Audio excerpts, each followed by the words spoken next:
जय श्री राम दोस्तों, स्वागत है आपका कविता की कहानियों में। और बाबा जी की नई कहानी के साथ मैं फिर आपके सामने प्रस्तुत हूँ।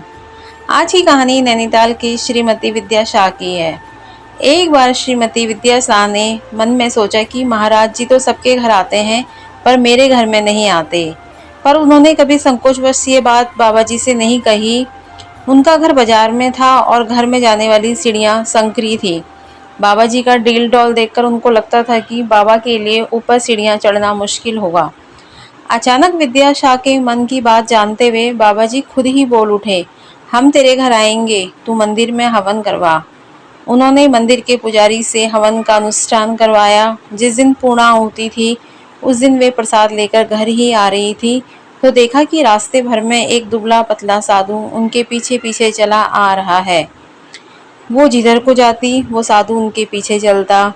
इससे उनको कुछ मानसिक परेशानी हुई।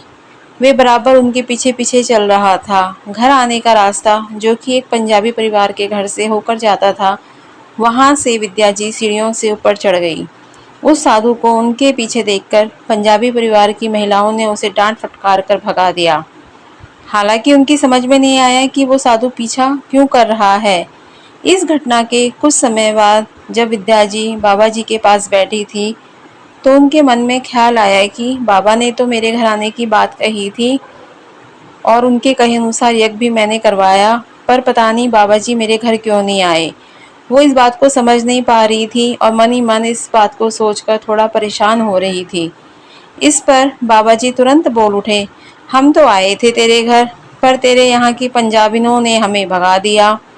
वे बाबा को पहचान ना पाई।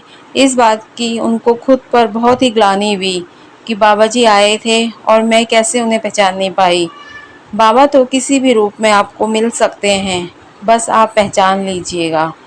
जय बाबा नीम करोली।